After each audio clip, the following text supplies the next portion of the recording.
Hey, Chris. Hey, Eddie, how you doing? Good, Chris. What do you got? Well, I'm going to go really specific here. I know we've got a relatively big artist, but Yngwie Malmsteen. If you go to 1988 when he teamed up with Joe Lynn Turner and put out Odyssey, Heaven Tonight was so made for MTV and just should have been gigantic, and how that album didn't get the push it really deserved. And it should have pushed him to an even bigger status.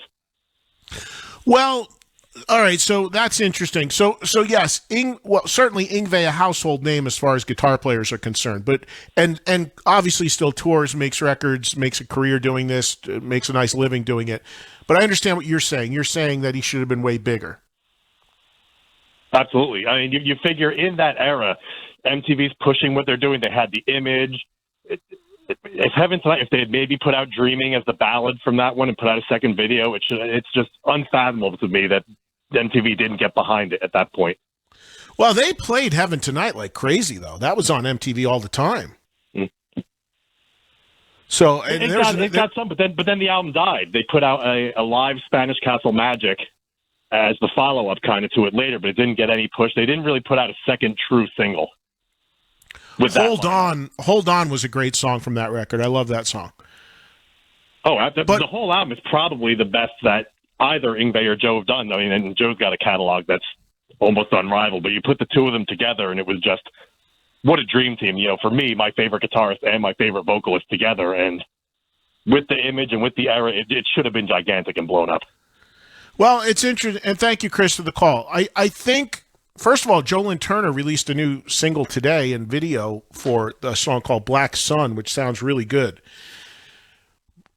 I'm just going to be honest here, and I love Yngwie to death, but I got to say, I think one of the reasons why Yngwie did not get bigger in terms of airplay and take yet a bigger step in his career is his own doing.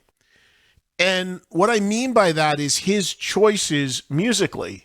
And there's something very noble about what he did, because he did not compromise and would not compromise and still doesn't compromise in how he wants to do things and the music that he wants to make. But when you look at that one record he made with Joe Lynn Turner, which was clearly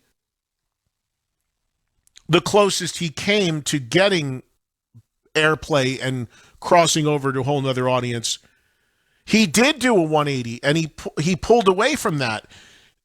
Yngwie, of course, billed as a solo artist. The band around him, the singers around him, were always changing. And his music and the music he wants to make is much more of a shred guitar, experimental, whatever you want to call it, experimental guitar, exploration guitar. I mean, it's much more guitar-based. So I think that if Yngwie would have continued making records with somebody like Joe Lynn Turner, or just had a consistent singer that was his right-hand guy, and pulled back a little bit on the soloing, pulled back a little bit in the type of music that he was making, and made music a little more accessible and commercial and without very extended guitar solos, I think that he would have had a chance to do that. But he doesn't want to do that. I mean, you look at his career, I mean, he was immediately heralded as a guitar hero when people first heard him with Steeler. Then he goes to Alcatraz, blows people's minds there in a band setting, but they can't control him. And then then ever since, he's been a solo artist. And what's the first thing he does when he puts out a solo record? I mean, it's a lot of instrumental guitar music. And of course, there's stuff with Jeff Scott Soto and what have you, but all great stuff. And I'll See the Light Tonight and all of that, more of like a metal thing. Then he would do stuff with orchestras. Then he would do these guitar pieces that are 10 minutes long of him going off. Then he'd do a record with Joe Lynn Turner. And then, as you mentioned, they follow that up with a Hendrix cover. Like, point being is, all over the map when you look at direction and the people that's been in the band. And at his core, he just wants to be this guitar maestro and doesn't really care about the commercial aspects of it. But I've said many, many times, I wish that he would.